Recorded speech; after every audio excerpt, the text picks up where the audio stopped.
Вітаю, гэта выданне навіну на Белсаце і я, яго вядоўца Наста Печанькова.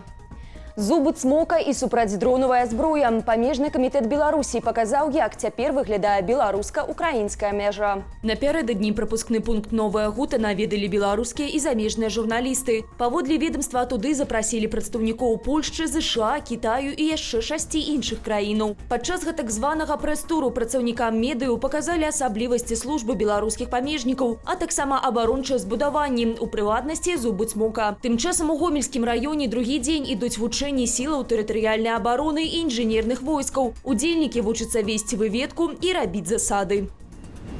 Беларусь зарабіла каля 8 мільярдаў долараў на гандлі з еўразвязам. Пра гэта заявіў кіраўнік МЗС Максім Рыжанкоў у інтэрв'ю расійскаму выданню «Ізвесце». Паводле Рыжанкова, нягледзячы на санкцыі, у еўрапейскіх краінаў ёсць цікавасць да эканамічна-гандлёвай супрацы з Беларусю. Асабліва чыноўнік адзначыў Угоршчыну, якая, на ягоную думку, дзейнічае ў інтарэсах свайго народу.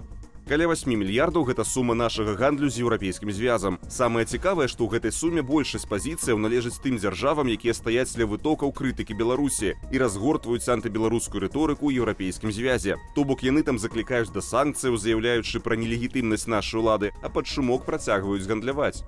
Паводле звестак Еўрастату, летась найбуйнейшым пакупніком тавараў з Беларусі стала Польша, якая выдаткавала на гэтыя мэты больш за 430 мільёнаў еўраў. А таксама Літва і Латвія, якія нагандлявалі з нашай краінай амаль на 189 мільёнаў і 177,5 мільёнаў еўраў адпаведна.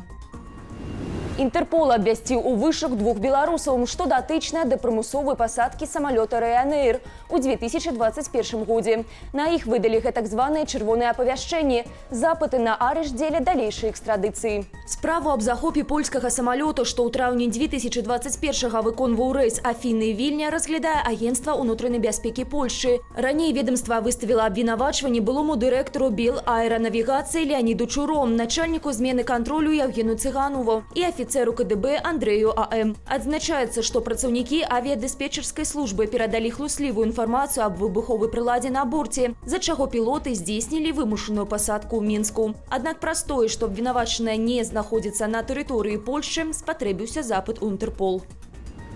Расейцы могуць дазволіць удзельнічаць у мясцовых выбарах у Беларусі.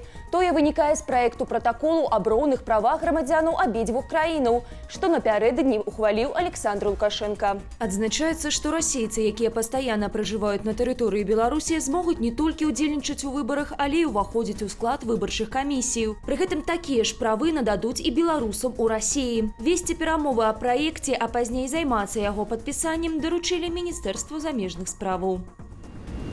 У Беларусі адбыўся першы прыродны пажар з пачатку года. Гарэла балота ў заказніку Званец на мяжы з Украінай. Як паведамляе служба МНС, агонь ахапіў плошчу 8 гектараў. Тушэнне пажару ускладняла забалочаная мясцовасць і адсутнасць пад'язных шляхоў. Усю ноч на месцы дзяжурылі 16 ратаўнікоў. Яны сачылі, каб агонь не перакінуўся на блізкія лясы. У выніку ўзгаранне заціхла самастойна праз засадкі.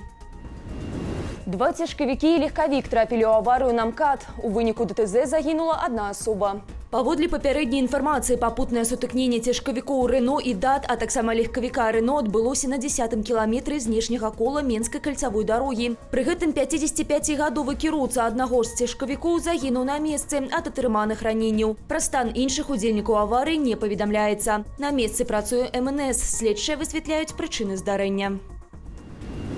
З беларускіх крамаў знікла пепсі без цукру. Пра гэта са спасылкай на сваіх чытачоў паведамляе выданне «Точка». Журналісты наведалі некалькі буйных гандлёвых сетак, сярод якіх «Перекрёстак» і «Еўраопт». І калі ў першай краме знайшлі папулярную газіроўку без цукру ў банках аб'ёмам 0,33 літра, то ў другой дыетычнай пепсі не было. Тады журналісты звярнуліся ў кампанію «Лідскае піва», якое займаецца вырабам напою, дзе іх запэўнілі, што чарговая пастаўка пепсі без цукру адбудзецца ўжо на наступным тыдні.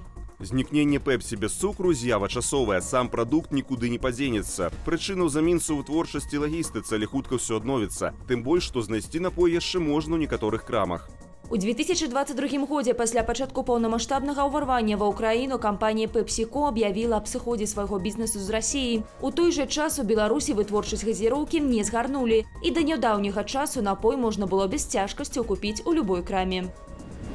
На гэтым я з вами развітваюся. Захвач выставіць лайки, каментаваць і дзяліцца нашым выданнем, калі гэта для вас бяспечна, а таксама чытаць Белсат у Тэлеграм, QR-код на вашых экранах.